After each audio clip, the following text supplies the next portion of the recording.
गोटे बेदी 60 जोड़ी बर कन्या एका सांगरे पड़िला हाथ गंठी सहायता जोगाउछंती मुख्यमंत्री। हाँ आज्ञा, जाजपुर जिले में देखा मिली एक नियारा और मानविक पदक्षेप। मुख्यमंत्री कन्या विवाह योजना रे एक मंचरे 60 जोड़ी बरकन्या विवाह बंधन रे बांधी होइछंती। पारंपरिक रीतिनीति, बाण रोषणी, संगीत और उत्सव मुखर परिवेश मध्यरे एही सामूहिक विवाह उत्सव अनुष्ठित होइछि, जहा एबे सारा जिल्ला रे चर्चार विषय पालटिछि।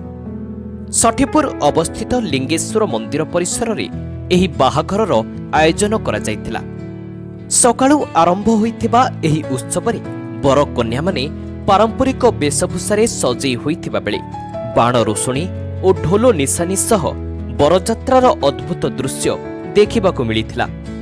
केवल परिवार बा आत्मीय सज्जन नुहे, एही विवाहरे बरजात्री भावे सामिल होइथिले जिला प्रशासनर अधिकारी और कर्मचारी माने, जहा एही आयोजनकू आहुरी विशेष करिथिला।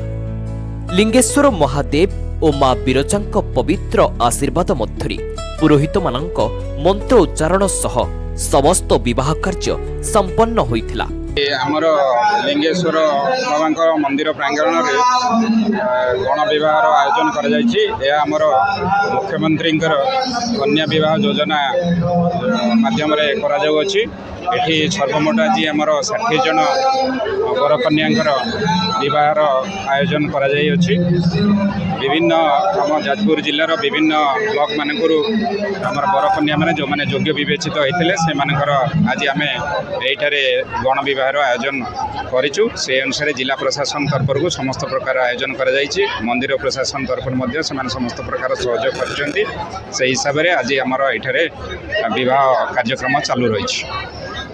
61 नव दंपति आज विवाह संपन्न रही। मुख्यमंत्री कन्या विवाह योजना अनुसार परिकल्पना अति सुंदर जमी देखिए एकाठी बसिक एका संगे समूह विवाह तार अनुभूति किसी अलग समस्त आसिक समस्त अंशग्रहण कर नववधू को आशीर्वाद कर लिंगेश्वर पीठरे माँ बिरजांग माटी आशा कर चलापथ कुसुमित हम गोटे सफल दाम्पत्य जीवन से चलेबे समस्त आशीर्वाद मात्र से अच्छी राज्य सरकार जोटा प्रोत्साहन बाबद राशि गुड़ाक आम कन्यार अकाउंट को ट्रांसफर करते आशा कर बड़ कथा हूँ से गोटे आदर्श विवाह उत्सव अंशविशेष हो समस्त योगदान कर समस्त को धन्यवाद दूची, अभिनंदन जनाऊँ, शुभेच्छा।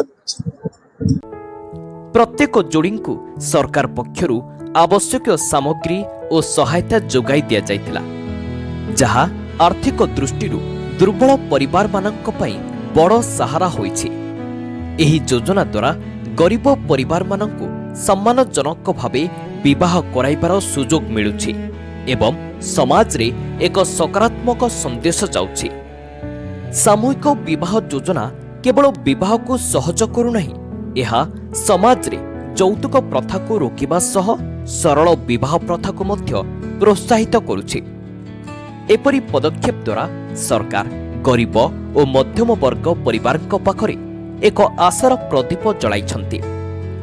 एभली सामूहिक विवाह उत्सव केवल दुईटी हृदय को नहीं, समाज को मध्य एकत्र करिबार एक अनन्य उदाहरण।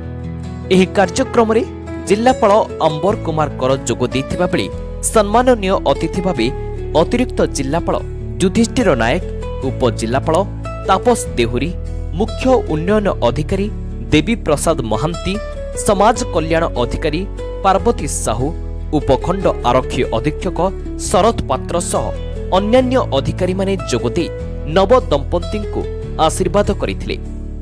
जाजपुररू अग्निवेश भास्करଙ୍କ रिपोर्ट, ओडिशा न्यूज नाउ।